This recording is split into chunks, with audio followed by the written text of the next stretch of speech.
Easy medical notes. Now we will see clinical examination in stroke patient. First, to see the general appearance, that is consciousness level. Posture, is it leaning to one side, and facial symmetry, is it symmetrical or asymmetrical.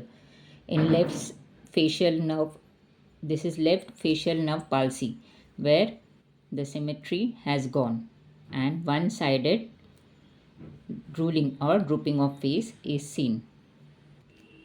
Then next, see for the pulse, rate and rhythm. Either it is regular, irregular or any fibrillation is there. Third, see the blood pressure, monitor it and auscultate for cardiac heart sounds. Check for higher cerebral functions like speech, either the person is speaking properly, its language, attention, neglect, or is he having irregular behavior or irrelevant speech. Then comes the cranial nerve functions. Is there any neck stiffness, visual field problems? Is he able to see properly? Is there nerve palsy of 3rd, 6th, 7th and 12th? Is there any visual defect, drooling of eyelids or nystagmus? Then see for motor functions or motor system. Is there any muscle bulk, abnormal posture or abnormal tone?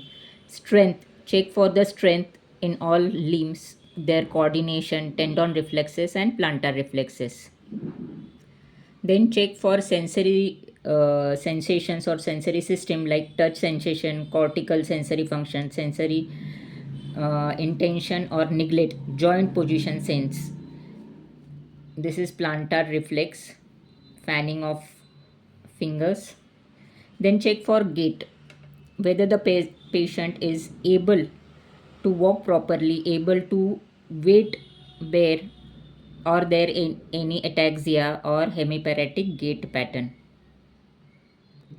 Also check for signs of xanthilsma, rash, color changes like in limb ischemia, deep vein thrombosis, pressure injury. Check for eyes, arcus senalis, diabetic retinopathy, hypertensive retinopathy, retinal emboli. Check cardiovascular system for heart rhythm. Any fibrillation is there, blood pressure, is it high or low, carotid bruit, jugular venous pulse, any murmurs heard, also check peripheral pulses and bruits. Check for respiratory system signs of pulmonary edema or infection and oxygen saturation. In abdominal examination, check any palpable bladder for urinary retention. And in locomotor system, check for any injuries during collapse or any comorbidity like osteoarthritis. Assessment of stroke is done by Roser scale.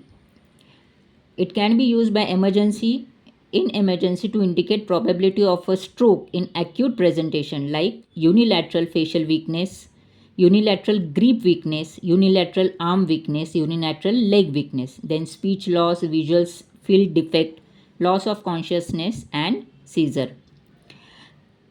If the score is more than 0, it indicates stroke.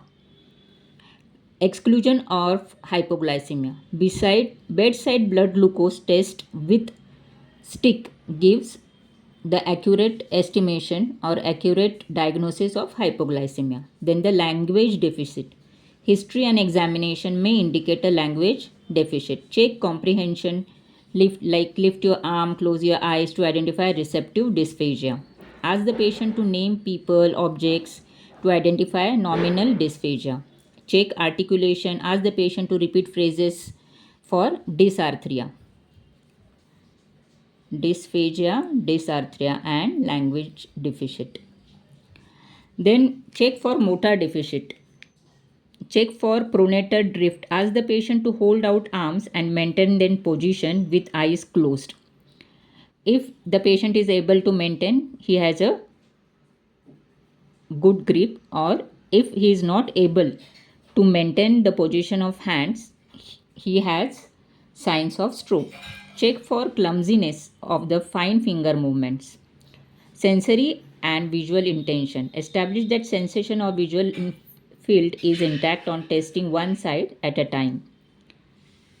Then check for the affected side. Check both the sides. Perform clock drawing test. Truncal ataxia if the patient can sit up or stand without support. In clock test, ask the patient to draw the numbers of the clock accordingly. If the patient has stroke, the patient neglects the affected side. A stroke can be classified into arterial and venous. Thereafter, pathologically infarct or hemorrhage.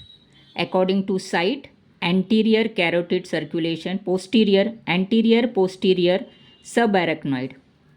Then, according to clinical classification, total anterior circulation stroke, partial anterior circulation stroke, lacunar stroke, posterior circulation stroke, intracerebral hemorrhage, subarachnoid hemorrhage, and central venous thrombosis. Anterior carotid circulation gives total anterior circulation stroke, partial anterior circulation stroke, and lacunar stroke. Posterior vertebrobasilar circulation or this artery gives posterior circulation stroke.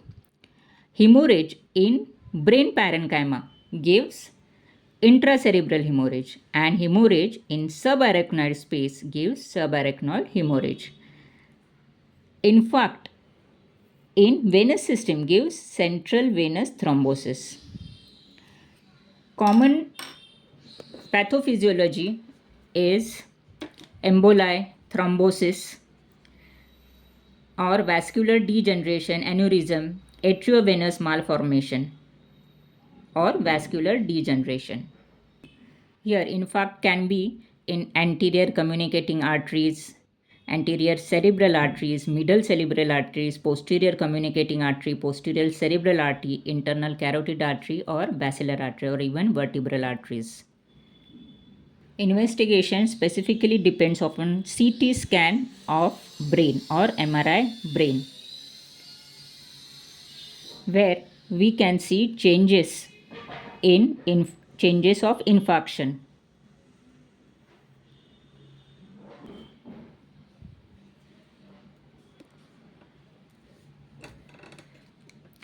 Here we can see stenosis.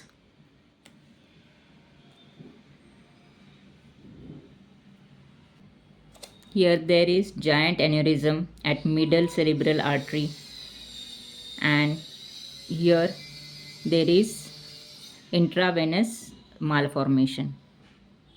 In subarachnoid hemorrhage, even lumbar puncture is done for diagnosis.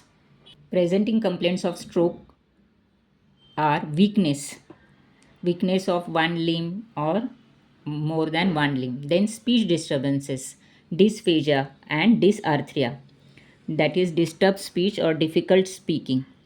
Then visual defect, that is unilateral optic due to unilateral optic ischemia. Patient is not able to see half or some blindness. Then visuoseptal dysfunction. Then ataxia, diplopia, vertigo, headache, seizure, coma. To summarize a stroke patient, we should see its general appearance, posture, facial symmetry, pulse, BP, higher function like speech and language, cranial nerve functions, then motor functions, sensory functions, and gait.